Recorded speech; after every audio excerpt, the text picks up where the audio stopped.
Voutvourna se situe dans le Fouktan d'Antanet 2, commune à la Kamis-Fenouarive. Nous n'avons pas de problème concernant la sécurité en général, mis à part quelques différends mineurs. Je ne me vante pas, mais l'harmonie de la vie en société est exemplaire.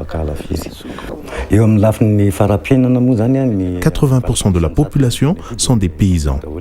La culture traditionnelle reste la seule que connaissent les gens, faute de techniciens et d'experts.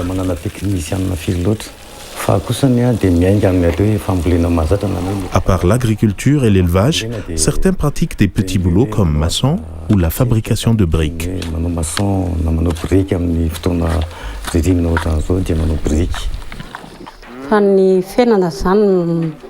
Le coût de la vie est notre principal souci et les prix ne cessent d'augmenter.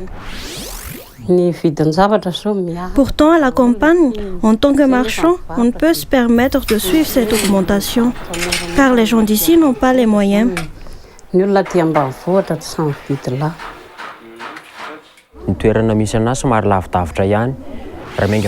J'habite assez loin et je dois partir très tôt le matin vers 5 heures pour arriver au centre à 7 heures. Le fait de vivre avec les enfants à la campagne me rend joyeux. C'est un monde complètement différent. Je suis dans le pôle social. Je m'occupe principalement des animations et des relations entre parents. La visite à domicile en fait partie.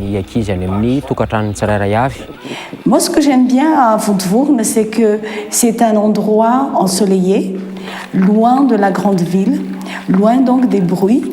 Mais en même temps, c'est un centre qui apporte la joie de la communauté dans la mesure où les enfants se trouvent à proximité de chez eux, mais qui trouvent un autre endroit où se ressourcer et surtout où s'épanouir. Le centre Ketz de l'association Zazakel Sambach a pris part dans l'évolution de la population du Fouktan d'Amboutsaratel. Et la construction du dispensaire est comme une bénédiction, car les gens bénéficient en même temps de la santé et de la connaissance.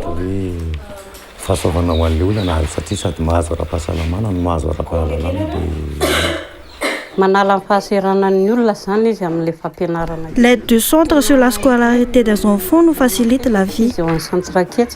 Le centre dispose des moyens nécessaires et quand on a les moyens, les élèves deviennent studieux. Mon constat, c'est que on rencontre généralement beaucoup de problèmes dans les zones rurales. Et le choix de Voutvourne, je pense, est pertinent dans la mesure où c'est une zone un tout petit peu éloignée de la ville et où on a réellement besoin des appuis de tout un chacun pour améliorer donc l'éducation des enfants dans la communauté. Lorsqu'on travaille avec des enfants, quand on travaille avec des bénéficiaires, notamment à Madagascar, il faut prendre en considération tous les paramètres. En fait, c'est un public défavorisé qu'on accompagne et donc ils ont la plupart du temps réellement la problématique économique en tête. Donc les impliquer dans d'autres projets, dans d'autres dynamiques, c'est assez difficile. Et tout changement de comportement et de mentalité, ça prend énormément de temps. Un point aussi important à prendre en considération, c'est la compréhension et l'appropriation des projets par les enfants, les bénéficiaires, les parents, mais aussi par les salariés, les responsables. Et ça, c'est assez compliqué un petit peu pour que tout ce qu'on met en place, toutes les actions soient bénéfiques et que les personnes soient convaincues en fait de ce qu'on fait pour eux. L'électricité à Madagascar, il y a un réel problème à ce niveau-là.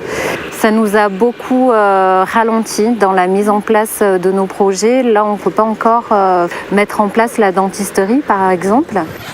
D'autres contraintes qui sont vraiment importantes, c'est les embouteillages. Il y a énormément de voitures et lorsque je suis amenée à avoir des rendez-vous avec des partenaires, Voilà, il me faut toute une journée pour 2 rendez-vous et ça rend vraiment compliqué la tâche que j'ai à faire. Tout est possible à Madagascar et ça c'est vraiment extraordinaire parce qu'en tant qu'opérateur pour accompagner des enfants dans un centre social, voilà, on se dit que tous les projets peuvent aboutir à quelque chose de beau et je trouve ça vraiment super de pouvoir se dire qu'on peut tout faire.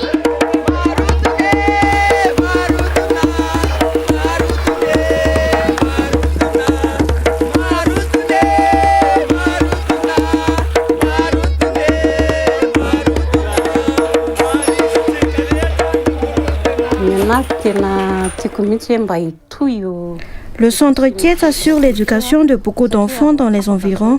J'espère que le projet continuera le plus longtemps possible.